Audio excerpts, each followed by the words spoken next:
What is going on, everybody? How's everybody doing today? Hope everybody's having a good week so far. Hope everybody had a good Monday. I know we had some shocking news this Monday. This Monday morning in college football, we had a lot of big time quarterbacks hit the transfer portal. You had DJ Lagway early this morning, Dylan Raiola, who we're about to talk about. We have Brandon Sorsby, but we're here to talk about Dylan Raiola. So, this news is kind of so big because obviously he's a former five star. He was, I believe he was the number one quarterback in his class, very highly touted, and it was a big deal when he committed to Nebraska or signed with Nebraska because, you're not used to seeing guys of this caliber go to a school like Nebraska, especially at the quarterback position. This was supposed to be the guy that Nebraska was building around these next 4 to 5 years, or three to 5 years, I would say.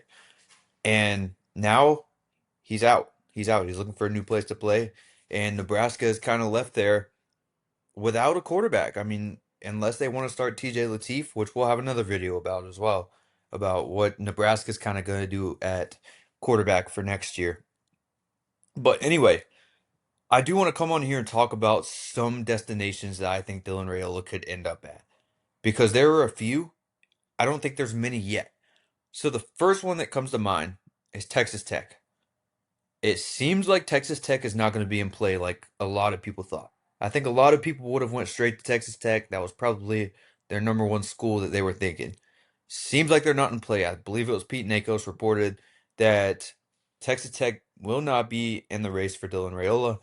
So that leaves you with these other schools that I'm going to talk about. Now, before we do talk about these schools, I do want to kind of mention why I think this happened. I think this happened because obviously, Dylan Raiola had big family ties at Nebraska. His dad played there. His uncle was an offensive line coach there. Well, his uncle, who was an offensive line coach, just got fired a few weeks ago. I believe 2 weeks ago. I think that was the big reason. After first, I mean, it was a big domino effect. We saw Dayton Raiola, who is Dylan's brother, currently plays for Buford. He was a Nebraska commit. He decommitted out of nowhere. Kind of led to some speculation on what the future was for Dylan because it seems like they were a package deal. That's kind of what it's looked like throughout this whole process is if you get Dylan, you're probably getting Dayton. If you get Dayton, you're probably getting Dylan. So after after Dayton decommits, then his uncle, who was the offensive line coach at Nebraska, gets fired. We do know that Dylan Raiola had a lot of problems with the offensive line this year at Nebraska. It made him look a lot worse than what he was, I believe. Even though he didn't look bad, I thought Dylan had a pretty good year at Nebraska.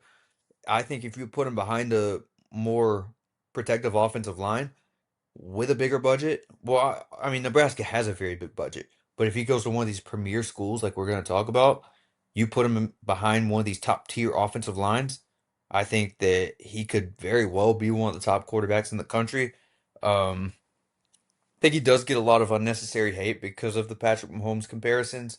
And yeah, he does try and play like Patrick Mahomes a little bit, so that does lead to some kind of downside in his game. But just get that out of him, and I think you have a very good quarterback there if he's behind the right offensive line. But anyways, let's get straight onto the schools. So the first one that I'm thinking is Miami.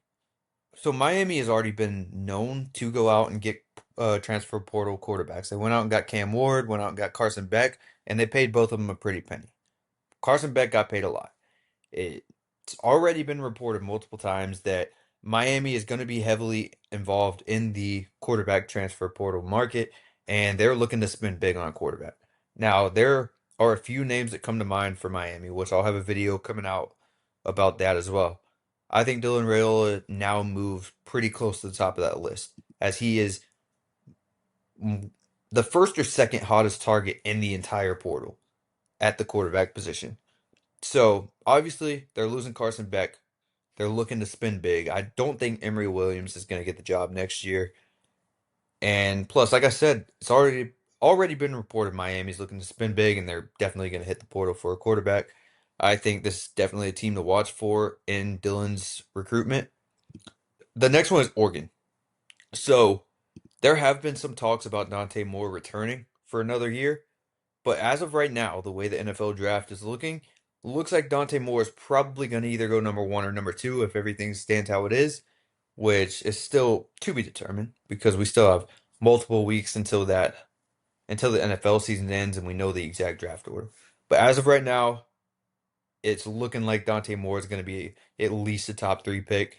And I think if you're going to be a top three pick and your agents are telling you that, I don't see a way that you return to school. I think you just go, you end up being that top three pick. You go and play in the NFL next year. If that happens, Oregon is going to be quarterback. They're going to be needing a quarterback. You know, you have Austin Novosad. I don't know if he's going to start. There has already been rumors that if Dante Moore does go pro, Oregon will be in the market for a quarterback. Dan Lanning's another guy. We've seen him hit the portal for these quarterbacks at times. I mean, he went out and got Dante Moore in the portal. He did sit behind Bo Nix for a year. Or no, he sat behind Dylan Gabriel for a year. And then now obviously Dante Moore is one of the top quarterbacks in the country. Dan Lanning went out and got Dylan Gabriel, went out and got Bo Nix. So I believe Bo Nix was part of Dan Lanning. It might not have been, but I think it was. Could be wrong there. Don't quote me on that. But anyway, I do expect Oregon to go pretty heavy on a quarterback again because I mean we know Dan Lanning to do that. And plus, Oregon recruited Dylan Raiola pretty hard out of high school. Like I know Oregon was in his top three multiple times. So the next school that we're going to talk about is another one that recruited Dylan Raiola very hard out of high school, and in fact almost had him. I believe Lincoln Riley, yeah, recruited Dylan Raiola pretty heavily out of high school. You know, Lincoln Riley loves to go get his quarterbacks, and this is another program that we know to go get quarterbacks out of the transfer portal. He brought Caleb Williams with him from Oklahoma, went out and got Jaden Maiava, worked out pretty well for him. But there are some questions whether Jaden Maiava is going to be back or whether he's going pro because he does have another year of eligibility, but there are some rumblings about him being like an early day two pick as of right now, possibly jumping up to late first round. We know how the NFL draft goes. It's kind of all over the place. You never really know who the late risers are going to be.